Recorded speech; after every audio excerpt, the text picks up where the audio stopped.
கன்னியாகுமரி மாவட்டம் மணவாளக்குறிச்சி அருகே உள்ள மீனவ கிராமத்தை சேர்ந்த 17 வயது சிறுமி குடும்ப சூழல் காரணமாக படிப்பை பாதியில் நிறுத்திவிட்டு அந்த பகுதியில் உள்ள கடை ஒன்றில் வேலை பார்த்து வந்தார். கடந்த நவம்பர் 10ஆம் தேதி கடைக்கு செல்வதாக கூறி சென்ற அந்த சிறுமி மாயமான நிலையில் பெற்றோர் சிறுமியை தேடி வந்தனர்.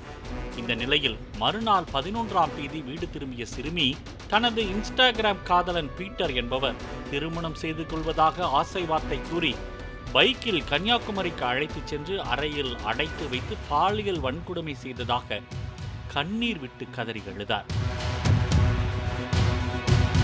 மேலும் தான் அணிந்திருந்த தங்க கம்மல் மற்றும் மோதிரத்தை கழற்றி வாங்கிக் கொண்டு பைக்கில் ஏற்றி அம்மாண்டி விளை பகுதியில் இறக்கி தவிக்க விட்டுவிட்டு தப்பிச் சென்றதாகவும் தெரிவித்தார்.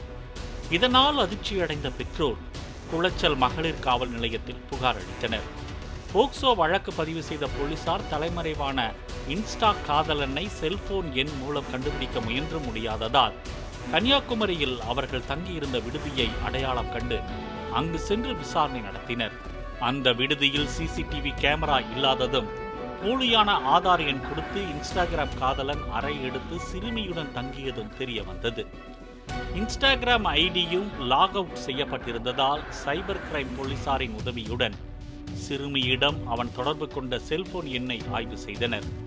அதுவும் சுவிட்ச் ஆஃப் செய்யப்பட்டிருந்ததால் செல்போனின் IMEI நம்பர் அடிப்படையில் ஆய்வு செய்த போது அந்த செல்போன் வேறு புதிய எண்ணுடன் தேனி மாவட்டம் கூடலூரில் உள்ள ஒரு வீட்டில் பயன்பாட்டில் இருப்பது தெரிய வந்தது.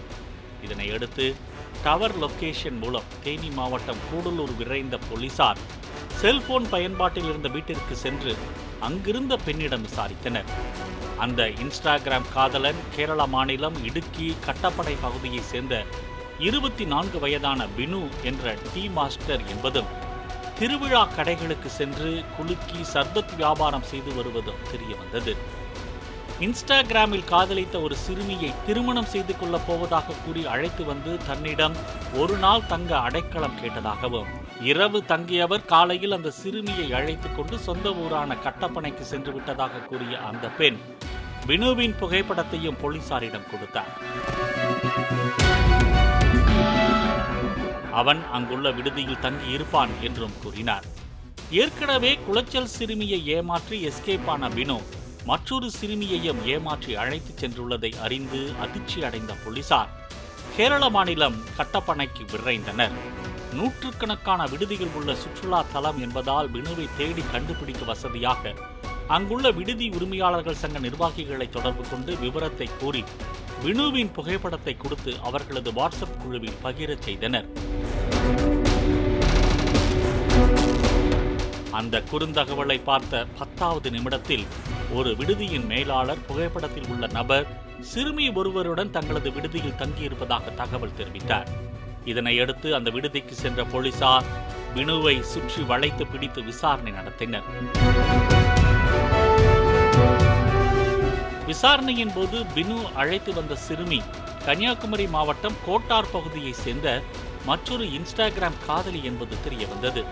ஏற்கனவே இந்த சிறுமியை அழைத்துச் சென்று பாலியல் வன்கொடுமை செய்து போக்சோ வழக்கில் சிக்கி சிறை சென்று ஜாமீனில் வந்ததும் மீண்டும் அந்த சிறுமியிடம் இன்ஸ்டாகிராம் மூலம் பேசி மயக்கி அழைத்து வந்ததும் போலீசாருக்கு தெரிய வந்தது.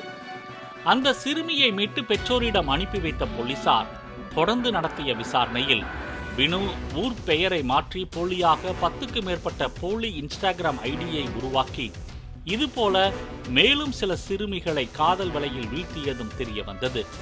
குளச்சல் அனைத்து மகளிர் போலீசார் பினுவை கைது செய்து நாகர்கோவில் போக்சோ நீதிமன்றத்தில் ஆஜர்படுத்தி சிறையில் அடைத்தனர். பெற்றோர் செல்போனில் இன்ஸ்டாகிராம் பயன்படுத்தும் தங்கள் பெண் பிள்ளைகளுக்கு இதுபோன்ற போலி கயவர்கள் குறித்து தகுந்த முன்னெச்சரிக்கை செய்வது காலத்தின் கட்டாயம். பாலிமர் செய்திகளுக்காக கல்குளம் செய்தியாளர் கண்ணன். பிளே ஸ்டோர் மற்றும் ஆப் ஸ்டோரில் இருந்து பாலிமர் செயலியை QR கோடு மூலம் பதிவிறக்கம் செய்யுங்கள். செய்திகளை உடனுக்குடன் பெறுங்கள்.